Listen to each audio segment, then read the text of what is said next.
KPKT எனப்படும் வீடமைப்பு ஊராட்சித்துறை அமைச்சின் கீழ் இயங்கும் மக்கள் வாங்கும் சக்திக்குட்பட்ட முதன்மை வீடமைப்பு நிறுவனமான பிரிமா இவ்வாண்டு இறுதிக்குள் மேலும் 8,900 புதிய வீடுகளை கட்டி முடிக்கும் கடப்பாட்டை தொடர்ந்து உறுதி செய்து வருகிறது.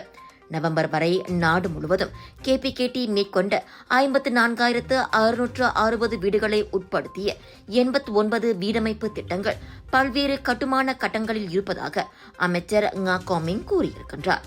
அவற்றில் 41,321 வீடுகளை உட்படுத்திய 61 வீட்டுத் திட்டங்கள் முழுமை பெற்றுள்ளன. 13,339 வீடுகளை உட்படுத்திய மேலும் 28 திட்டங்கள் திட்டமிடல் மற்றும் கட்டுமானத்தில் இருப்பதாக அவர் கூறியுள்ளார்.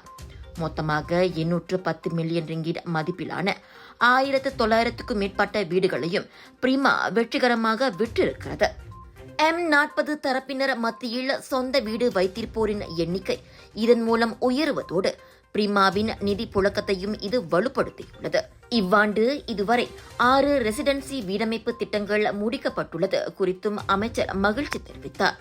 அவை முறையே நகரி சம்பிலானில் பாட்டிக்சன் குடியிருப்பு, ஜோஹரில் லாக்கின் இண்டா குடியிருப்பு, கோலலம்பூரில் பிரிக்ஃபீல்ட்ஸ் குடியிருப்பு, மலாக்காவில் மலாக்கா துங்கா 2 குடியிருப்பு, ஸ்லாங்கூரில் காஜாங் நெக்சஸ் குடியிருப்பு மற்றும் பினாங்கில் புக்கிட் குலுகோர் குடியிருப்பு ஆகும்.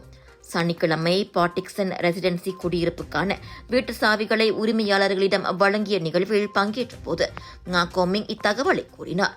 அந்நிகழ்வில் 20 உரிமையாளர்கள் தத்தம் வீட்டு சாவிகளை அமைச்சரிடமிருந்து பெற்றுக் கொண்டனர். 659 தெரன்ஸ் வீடுகளை கொண்ட இந்த பாட்டிக்சன் ரெசிடென்சி குடியிருப்பு கட்டி முடிக்கப்பட்டதற்கான CCC சான்றிதழை கடந்த ஏப்ரல் மாதமே பெற்றுவிட்டது. The age property excellence award 2024 விருதளிப்பில் நகர்ப்புற வாங்கும் சக்திக்குட்பட்ட வீடமைப்பு திட்டத்திற்கான பிரிவில் பாட்டிக்சன் பிரிமா குடியிருப்பு சிறப்பு விருது வாங்கியுள்ளதையும் அமைச்சர் பெருமையோடு குறிப்பிட்டார்.